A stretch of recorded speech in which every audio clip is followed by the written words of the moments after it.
8000m급 중에 가장 14번째 봉우리 바로 시샤팡마입니다. 시샤팡마 해발 8027m, 해발 8027m. 아까 제가 소개해드렸죠. 네팔 산악인 푸루자라는 사람이 2019년 10월 29일에 히말라야 8000m급 14자 중에 시샤팡마를 중국의 특별 허가를 받아가지고 등정에 성공함으로써 인류 역사상 히말라야 8000m급 14자를 최단기간인 6개월 6일 만에 완등에 성공한 분이 네팔 산악인 당시 37살의 나이 푸루자라는 인물인데요. 그 인물이 마지막으로 14번째로 올랐던 봉우리가 바로 중국에서 오를 수 있는 시샤팡마 14자 중에서도 가장 낮지만은 해발 8027m의 시샤팡마입니다. 자, 이상 히말라야 14자 완등 말씀드렸고요. 세계 최초로 오른 분은 1986년에 독일계 이탈리아 산악인 라인홀트 호스너라고 말씀드렸습니다. 촬영 시간이 얼마 안 남아서 이제 마음이 급해서 좀 말이 속도가 빨라지고 있습니다. 그 다음에 지금부터는 이제 7대륙 최고봉을 말씀드리겠습니다. 7대륙 최고봉은 세계 최초로 오른 분이 1985년에 미국 산악인 리처드 베스라고 말씀드렸고요. 그게 1985년에 세계 최초로 7대륙 최고봉 완등을 했습니다. 세계 7대륙 최고봉을 간단히 말씀드리면 아시아 최고봉 에베레스트 해발 8848m, 그 다음에 남미 최고봉 아르헨티나에 있는데요. 아콩카과 해발 6962m, 그 다음에 북미 최고봉 미국 알래스카에 있는데요. 해발 6194m, 그 다음에 아프리카 최고봉 케냐 이쪽에 있는데요. 그 유명한 킬리만자로 해발 5895m, 그 다음에 유럽 최고봉을 보통 알프스 몽블랑으로 착각하는 분들이 많은데 그렇지 않습니다. 러시아와 조지아 사이에 있는데 러시아 영토에 있죠. 러시아에 있는 엘부르즈가 유럽 최고봉이고요. 해발 5642m입니다. 5642m. 그 다음에 오세아니아 최고봉 바로 푼착자야, 아까 말씀드린 1962년에 세계 최초로 푼착자야를 올랐던 분이 바로 하인리하르라고 말씀드렸죠. 그게 오세아니아 최고봉 푼착자야 해발 4884m고요. 그 다음에 남극대륙 최고봉이 바로 빈슨 메시프입니다. 빈슨 메시프가 푼착자야보다 8m가 높은 해발 4892m입니다. 자, 그래서 7대륙 최고봉을 세계 최초로 완등한 분이 바로 1985년에 미국인 산악인 리처드 베스입니다. 그리고 이 7대륙 최고봉 관련해서 좀 재밌는 얘기를 아까 7대륙 최고봉 중에 북미대륙 최고봉이 도전하기 어렵다라고 말씀드렸었죠. 한국인 최초 에베레스트 등정자 고상돈 대장이나 일본인 최초의 에베레스트 등정자도 그곳에서 사망 내지는 실종이 됐다라고 말씀드렸을 정도로 북미 최고봉 알래스카의 해발 6194m의 디날리봉, 과거 명칭은 맥킨리봉은 등정하기 오르기가 어렵습니다. 그 다음에 남미 최고봉 남극대륙 최고봉이 빈슨 메시프인 이유가 있습니다. 자, 남극대륙은 우리나라도 기지를 건설해서 과학기지를 건설해서 거기 개척을 하고 있는데요. 자, 남극대륙이 왜 명칭이 남극대륙 최고봉이 빈슨 메시프 해발 4892m냐면 그 빈슨이라는 분이 칼 빈슨에서 이름을 따왔습니다. 사람 이름인데요. 미국의 연방 하원 의원을 50년 동안 했고 그 중에서도 29년 동안 연방 하원 해양위원장을 하면서 미국이 5대양 6대주를 개척하는데 엄청난 지원을 했고, 특히 미국의 탐험대가 남극대륙을 탐험할 때 의회 차원에서 전폭적인 지지를 하셨던 분이 미국 연방 하원의 해양위원장을 무려 29년 동안을 했던 바로 칼 빈슨이라는 분입니다. 그분의 뜻을 기리기 위해서, 업적을 기리기 위해서 남극대륙의 최고봉 해발 4892m가 빈슨 메시프입니다. 메시프는 산괴, 산덩어리란 뜻이죠. 금덩어리를 금괴라고 하듯이 산덩어리, 산군을 산괴, 메시프라고 하는데요.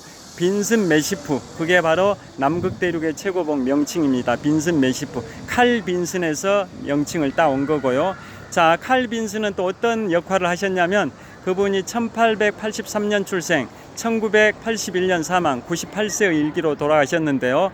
자, 그분이 1932년부터 1961년까지 29년 동안 미국 연방하원의 해양위원장을 하면서 엄청나게 미국의 해군의 증강에 기여를 했습니다. 미국이라는 영토는 대서양과 태평양 사이에 끼어 있기 때문에 미국은 두 대양을 끼고 있다. 그래서 미국은 결국은 바다로 승부를 해야 된다, 해군력으로 승부를 해야 된다라고 주장해서 두 대양 해군법, 태평양 대서양 두 대양 해군법을 주도하셨습니다. 그래서 그분의 별명이 두 대양의 아버지입니다. 두 대양의 아버지, 대서양 태평양 두 대양의 아버지가 칼 빈슨인데요. 그래서 그분 시절에 미국 연방하원 해양위원장, 그분이 29년 활동하던 그 시절에 미국의 해군력이 70%가 증강이 돼서 2차 세계대전에서 태평양 전쟁에서 미국이 일본을 꺾고 승리할 수 있었던 요인 중에 하나다라는 평가도 있습니다.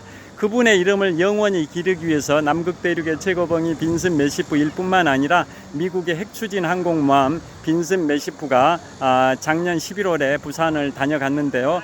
그 빈슨 메시프가 핵추진 항공모함이고 1982년에 취역을 하고 1983년에 최초 항해를 할 때도 부산으로 왔었습니다.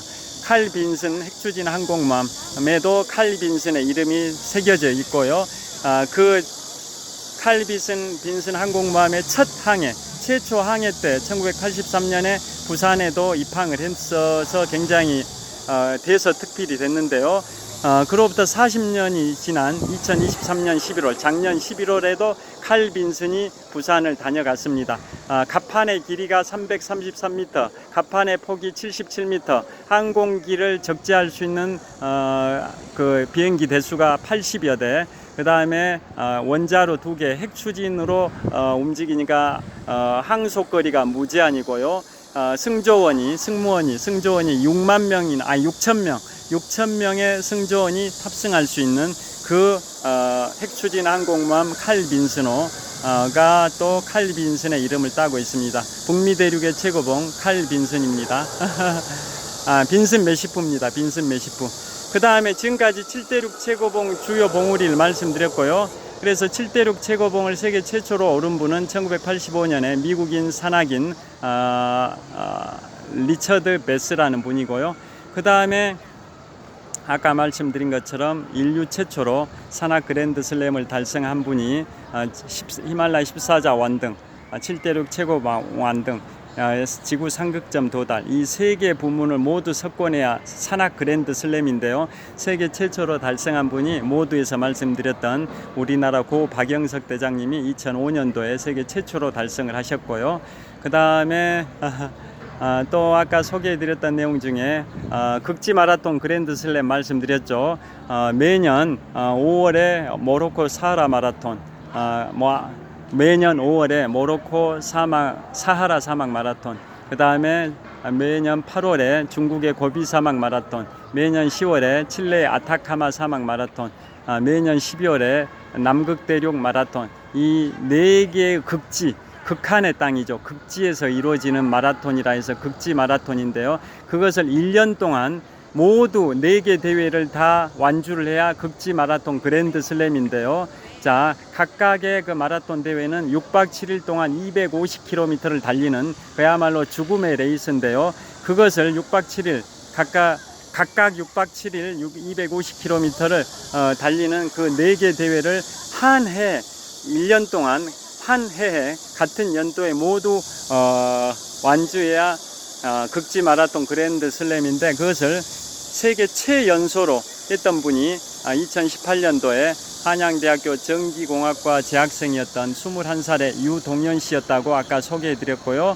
그분 해병대 출신이라고 말씀드렸습니다. 자, 이제 촬영 마무리하겠습니다.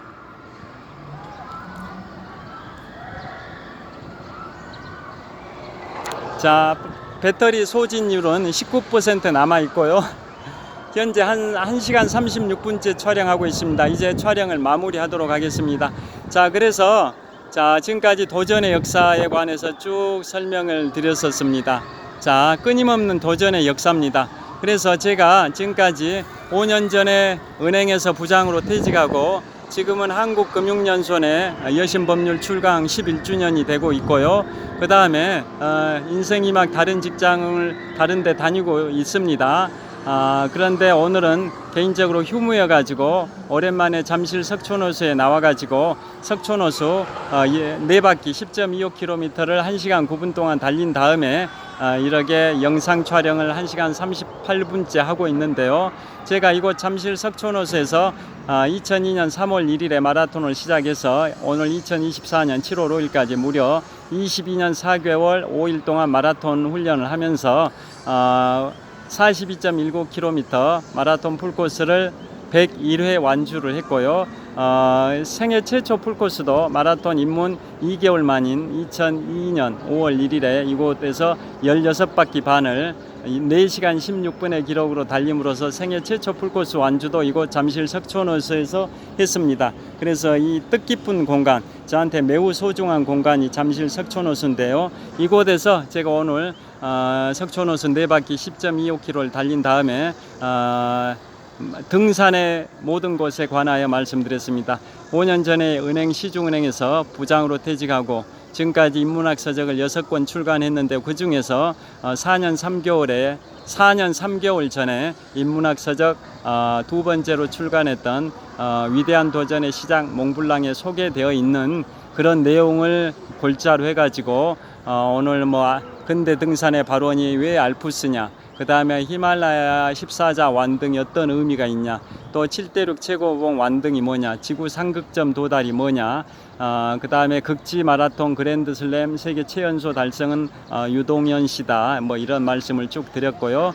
그 다음에 마지막으로 도전 정신을 북돋아주는 말씀 하나 드리고 마치도록 하겠습니다. 이런 말씀이 있습니다. 제가 좋아하는 말이기도 한데요. 열정이 사라지는 순간 노인이 되기 시작한다. 청년이라도 열정이 없다면 노인이고 반대로 노인이라도 열정이 있으면 청년이다 라는 말이 있습니다.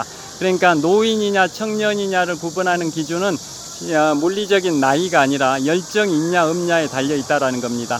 자, 그래서 우리가 고 박영석 대장님께서 인류 최초로 산악 그랜드 슬램을 달성하셨는데 그분께서 2005년 5월 1일 날 북극점에 54일 만에 도달하셨습니다. 그래가지고 인류 최초로 산악 그랜드 슬램을 달성하셨었죠. 2001년도에는 히말라야 14자 완등, 2002년에는 7대륙 최고봉 완등, 2003년에는 북극점 도달에 도전했는데 실패, 2004년에 남극점 도달을 44일 만에 도달에 성공, 그 다음에 2005년도에 드디어 54일 만에 북극점에 도달하는 데 성공함으로써 히말라야 8000m급 14자 완등, 7대륙 최고봉 완등, 지구 상극점 도달이라는 이 전대미문의 위협을 달성하심으로써 2005년 5월 1일에 세계 최초로 인류 최초로 산악 그랜드 슬램을 고 박영석 대장님이 달성하셨는데요. 그분이 북극점에 두 번째 도전해 가지고 성공하셨던 2005년 5월 1일 날 북극점에 도달해 가지고 시계를 보니까 좌표 GPS 시계가 북위 90도를 표시하고 있었습니다. 그러니까 온몸이 전율했다고 합니다. 그리고 위성 전화를 통해서 국내 신문사에 전화해 가지고 성공 도전 인류 최초 산악 그랜드 슬램 위협 달성 사실을 알렸고요. 그래서 전 언론이 대서특필을 했고요. 그때 그분이 하신 말씀이 명언이 있습니다. 단 1%의 가능성만 있어도 나는 도전합니다. 단 1%의 가능성만 있어도 저는 도전합니다라고 말씀을 하셨다고요. 그때 북극점에 54일 만에 도달할 때 24일이 된 시점에서 남은 식량의 전부를 다 버렸답니다. 왜냐? 최단 기간에 도달하기 위해서 배수진을 치기 위해서 북극점 도달 24일째가 됐던 시점에서 남은 식량의 절반을 버렸습니다. 그래서 그로부터 30일 후, 그래서 총 54일 만에 북극점에 도달해서 GPS 시계를 보니까 북위 90도를 가리키고 있어서 온몸이 전율했고, 자, 단 1%의 가능성만 있어도 도전한다라는 그 도전 정신으로 지금까지 살아온 게 드디어 성공을 했다라는 말씀을 하셨다고 합니다. 자, 요즘 도전 정신이 부족하다. 그분께서 또 하시는 말씀이 우리 한국 젊은 학생들은 서양 등 다른 나라에 비해서 도전 정신이 좀 부족한 것 같다. 그래서 우리 한국인 중에서도 뭐 위대한 그 도전사를 제가 쭉 설명드렸었지 않습니까? 그렇듯이 젊은 분들도 도전 정신을 많이 이어갔으면 좋겠다라는 말씀을 하셨고요. 그래서 그분의 뜻을 기리기 위해서 지금부터 약 3년 전에 서울 월드컵 경기장 옆에 하늘공원과 노을공원 사이에 박영석 산악문화체험센터가 건립돼서 청소년들에게 도전과 꿈과 열정을 북돋아주는 그런 산 체험장으로 활용되고 있습니다. 자, 그래서 오늘은 제가 5년 전 은행 퇴직 후에 출간했던 책이 총 6권인데요. 그 중에 두 번째로 출간한 게 지금부터 4년 3개월 전인 2020년 3월입니다. 그때 출간한 게 위대한 도전의 시작 몽블랑인데요. 그 책에 나온 내용들을 골자로 오늘 등산에 관한 모든 걸 말씀드렸습니다. 최근에 여론조사에 보니까 우리나라 성인들의 야외 취미활동 1위 종목이 등산이라고 합니다. 등산. 그러니까 등산에 관한 유튜브들도 굉장히 많은 것 같습니다. 그래서 등산에 관한 역사를 쭉 말씀드렸습니다. 제가 2020년 3월에 출판한 인문학 서적 두 번째 작품, 제목이 위대한 도전의 시작 몽블랑, 후제목이 근대 등산의 발원 몽블랑부터 인류 최초의 산악 그랜드 슬램까지 라는 부제목인데요. 그 책에 나와 있는 걸 골자로 쭉 등산의 모든 것에 관한 주제로 제가 지금 1시간 43분째 촬영했으니까 그야말로 100분 쇼를 했습니다. 100분 쇼를 석촌호수 4바퀴 10.25km를 오늘 2024년 7월 5일 금요일 오후 12시 29분부터 1시 38분까지 1시간 9분 동안 달린 다음에 약간 피곤한 상태에서 허기가 진 상황에서 100분 쇼를 했습니다. 1시간 40분 남짓 촬영을 했습니다. 자, 제 오늘 유튜브 영상이 여러분들의 도전 정신을 함양하시는데 미력 하나마 도움이 되셨으면 큰 보람이겠습니다. 자, 또 이런 말이 있습니다. 우리 평범한 속담이기도 한데요. 돈을 잃으면 적게 잃은 것이요, 명예를 잃으면 많이 잃은 것이요, 건강을 잃으면 전부 잃은 것이다 라는 말이 있듯이 건강이 소중하죠. 그 다음에 나폴레옹의 명언 중에 죽은 황제보다 살아있는 졸병이 더 낫다라는 말이 있고요. 또 우리 속담에 개똥밭에 구르더라도 저승보다는 이승이 낫다 이런 말이 있고요. 우리 성경의 말씀에 또 이런 말씀이 있습니다. 마가복음 8장 36절의 말씀에